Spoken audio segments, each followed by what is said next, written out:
Social মিডিয়াগুলোতে প্রচুর পরিমাণে post দেওয়ার থেকে অনেকটা ওয়েবসাইটের ক্যাটাগরির মতো করে যদি 2-3টা পোস্ট দেওয়া হয় এবং তারই আন্ডারে যদি এইভাবে কমেন্ট করে করে নতুন কোনো তার আপডেট যদি আসে সেটা নিয়ে যদি বলা হয়, তো আমরা এখানে দেখতেছি যে এই মানুষটা একটা সিদ্ধান্ত নিচ্ছে এমন যে প্রতিদিন সে 5টা করে বীজ লাগাবে এবং 2 ধরনের সবজি গাছের, এবং 3 মাস পরে তার নিজের একটা সবজি বাগান হবে, সে জায়গা থেকে তার সবজির যে চাহিদা আছে সেটা পূরণ করবে আর কি।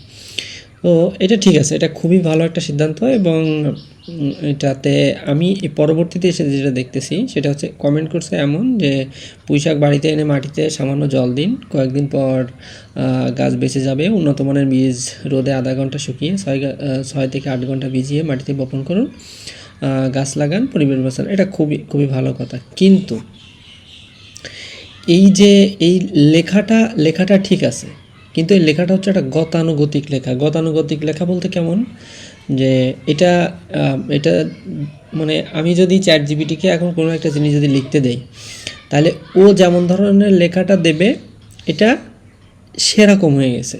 তো এই ধরনের লেখাগুলো দিতে দিতে সামনের দিকে যদি যাওয়া হয় তাহলে মানুষ নিজেকে ওর সাথে রিলেট করতে পারে না। কেন চ্যাট জিপিটি একটা সময় যাওয়ার পরে চ্যাট জিপিটিকে ইউজলেস মনে হয় যে এ আমাকে সামনের দিকে নিয়ে যাওয়ার পরিবর্তে আমাকে স্লো ডাউন করে দিচ্ছে, আমাকে পিছন দিকে নিয়ে যাচ্ছে।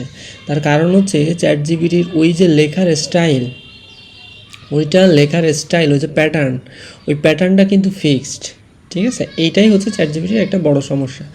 তো আমরা তাহলে কেমন ধরনের ডিসক্রিপশন দিব বা কেমন ধরনের বর্ণনা দিয়ে বা কেমন ধরনের একটা লেখা লিখে তারপরে আমরা এই যে লিঙ্কটাকে শেয়ার করব, সেটা হচ্ছে এমন হতে পারে বা এমন হওয়া উচিত, সেটা হচ্ছে কীভাবে এই গাছগুলা সে ম্যানেজ করলো, কোন জায়গা থেকে সে গাছগুলো নিয়ে আসছে, তারপরে গাছগুলো আনার সময় কেমন পরিবেশ ছিল, যখন লাগানো হয়েছে তখন কেমন পরিবেশ ছিল, তারপরে গাছগুলো লাগানোর পরে তার কেমন লাগতেছিল। এই যে ভিতরের যে কথাগুলো, এইগুলো কিন্তু চ্যাট জিপিটি কোনো দিন নিয়ে আসতে পারবে না। আর এইটা সবসময় একজন পার্সন টু পার্সন ভেরি করে যাবে। তো আমরা যখনই এই ধরনের কোনো একটা লেখা দিব তখন আমরা অবশ্যই মানে নিজের যে অনুভূতি বা নিজে যেভাবে ওই গাছগুলোকে ম্যানেজ করা হয়েছে বা যেভাবে গাছগুলোকে বপন করা হয়েছে, বীজগুলোকে বপন করা হয়েছে, সেটা নিয়ে বর্ণনা করব। যেমন আমি এখানে লিখে দিচ্ছি যে এটা খুবই ভালো একটা সিদ্ধান্ত, বাজারে যে সবজির দাম জিজ্ঞেস করে চক্ষু চড়ক গাছ করার থেকে নিজের সবজি নিজে উৎপাদন করা এর থেকে বেটার। এই লেখাটা কিন্তু কখনোই চ্যাট জিপিটি দিতে পারবে না। চ্যাট জিপিটি দিতে গেলে মানে এর ভিতরে আমার মনে হয় চক্ষু চড়ক গাছটা থাকার সম্ভাবনা খুবই কম, কারণ এটা একটা বাংলা বাগধারা এবং এইটুকু লেখার জন্য ওরে যে ধরনের কমান্ডটা দিতে হবে সেটাই একটা খুবই বড়সড় ধরনের একটা কমান্ড দিতে হবে, বিনিময়ে সে এত সুন্দর একটা লেখা সে দিতে পারে, এত সুন্দর না, ঠিক রিলেভেন্ট একটা কমেন্ট সে করতে পারে।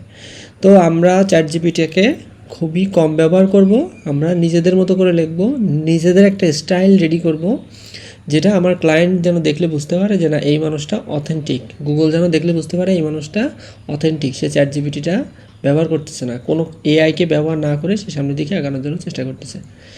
ঠিক আছে, তাহলে আমরা এইভাবে যখন কমেন্টের নিচে পোস্টের নিচে যখন আমাদের সেই কমেন্টগুলোকে দিব, কমেন্ট আকারে যখন আমাদের সেই ঘটনাগুলোকে আমরা এইভাবে প্রকাশ করে দিব ভিডিও আকারে, তখন আমরা যে ডেসক্রিপশনটা থাকবে সেই ডেসক্রিপশনটাও থাকবে আমাদের নিজেদের মতো। এইবার আমি আসি ইউটিউবের ডেসক্রিপশনের ক্ষেত্রে, দেখি ইউটিউবের ডেসক্রিপশনটা কেমন হয়েছে। ইউটিউবের ডেসক্রিপশনের ক্ষেত্রেও পুঁইশাকের বীজ বপন করতে হবে না। ইউটিউবের ডেসক্রিপশনের ক্ষেত্রেও আমি দেখতেছি এটাও একটা গতানুগতিক ধরনের একটা ডেসক্রিপশন। এই ধরনের ডেসক্রিপশনটা দেওয়া যাবে না। ডেসক্রিপশনটা একদম নিজের ভাবনা থেকে যে মানে এই ভিডিও কেউ যদি দেখতে থাকে সে যেন ওই ভিডিও দেখার সাথে সাথে এই ডেসক্রিপশনে যখন সে আসবে তখন যেন সে ওই জার্নিটার ভিতর দিয়ে যায়, এই ভিডিওটার ভিতর দিয়ে যেন যাইতে পারে যে হ্যাঁ আচ্ছা আমি পাশের বাড়ির কাকার থেকে 5টা গাছ নিয়ে আসছিলাম, পুঁইশাক গাছ, এবং কাকা বলে দিয়েছিল যে পুঁইশাক গাছ নর্মালি কিন্তু যদি নিচের দিকে কেটে মাটিতে পুঁতে দেওয়া হয় তাহলে কিন্তু গাছটা বেঁচে থাকে এবং সেটা সবজিও দেয়। তো সেই ধারণা থেকে আমি গাছগুলোকে নিয়ে আসছি এবং লাগাইছি, দেখি কতটা সবজি সে আমার এইখান থেকে দিতে পারে, এই পুঁইশাক গাছগুলো কতটা বড় হতে পারে।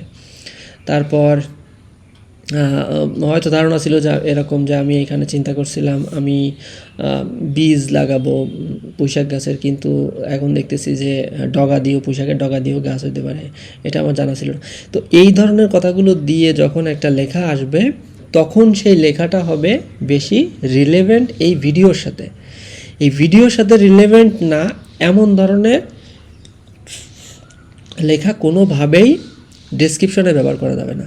কেন করা যাবে না? কারণ হচ্ছে যে আলটিমেটলি একজন কমপ্লিট ডিজিটাল মার্কেটার বা একজন ব্র্যান্ড ডেভেলপার হচ্ছে সে যে কোনো জিনিসকে রিলেট করে করে করে করে নিয়ে মানুষের সাথে এনগেজিং ডেসক্রিপশন বা মানুষের সাথে এনগেজিং কোনো ধরনের প্রোডাক্ট বা কোনো ধরনের মার্কেটিং সে আসলে সেই সিদ্ধান্তটা নিতে পারে। তো এটা হচ্ছে যে আমাদের নিজেদেরকে সে ব্র্যান্ড ডেভেলপার বা কন্টেন্ট স্ট্র্যাটেজিস্ট বা ডিজিটাল মার্কেটার হওয়ার, এগুলো হচ্ছে সেই ছোটো ছোটো স্টেপ। এই ছোটো ছোটো স্টেপে যদি আমরা চ্যাটজিপিটি নির্ভর হয়ে যাই তাহলে আমরা সামনের দিকে কোনোভাবেই বলাটা ভুল হবে, মানে হচ্ছে এইভাবে যদি আমরা সামনের দিকে আগাই তাহলে চ্যাটজিপিটি নির্ভর হয়ে যাওয়ার কারণে আমরা আমাদের মতো করে কোনো ধরনের কোনো সিদ্ধান্ত নিতে পারবো না, কনফিডেন্ট থাকবে না আমাদের মনে হবে না চ্যাটজিপিটি থাকলে আমাদের মনে হয় একটু লেখাটা ভালো হতো। তাহলে আমরা কি করব, এইখানে যে ডেসক্রিপশনটা দিব, এইখানে যে বর্ণনাটা থাকবে সেটা রিলেভেন্ট একটা বর্ণনা থাকবে এবং সেই বর্ণনাটা হবে কীভাবে পুঁইশাকের চারাগুলো আমরা এই মানুষটা রেডি করছিল, কোন জায়গা থেকে নিয়ে আসছে, এই ধরনের একটা গল্প ধরনের থাকবে এবং এই ডেসক্রিপশনেও ঠিক একইভাবে ওই গল্পটা থাকবে। আর আরেকটা জিনিস হচ্ছে এইটাতে আমি দেখতেছি কোনো ধরনের কোনো অডিও নেই, বলতে আমি বোঝাচ্ছি এমন যে এই কাজটা করার সময় যে অডিওগুলো তৈরি হয়েছিল সেই অডিওটা ব্যবহার করাটাই বেটার, ঠিক আছে? সেই অডিওটা হয়তো খারাপ হতে পারে, যদি খারাপ হয় তাহলে অডিওটা সাউন্ড একটু কমাই দিলাম আমি, দিয়ে এইখানে যে পশু পাখির যে আওয়াজটা আসতেছে এই আওয়াজটাকে আমি একটু লাউড করে দিলাম, কিন্তু তারপরেও আমরা চেষ্টা করব ওই আওয়াজটাকে একটু কম করে হলেও এই ভিডিওর ভিতরে রেখে দেওয়ার, ঠিক আছে? তাহলে আমরা দেখব যে আমাদের ভিডিওটাকে আরও বেশি সোশ্যাল মিডিয়া হোক বা অন্যান্য যে কন্টেন্ট প্ল্যাটফর্মগুলো আছে এরা ধরে নিবে যে এটা অথেন্টিক একটা জিনিস, একটা একটা ভিডিও, রিয়েল লাইফ এক্সপিরিয়েন্সের একটা ভিডিও, এবং এটাই আমাদের দরকার। তাহলে আমরা কি করব, এইভাবে সুন্দর করে আমাদের ডেসক্রিপশনটা লিখবো, ওই জার্নি ডেসক্রিপশনটা খুব সুন্দর করে লিখবো, সেটাই আমরা ইউটিউবে ডেসক্রিপশন হিসেবে ব্যবহার করব এবং এইখানেও আমরা এটা ব্যবহার করব।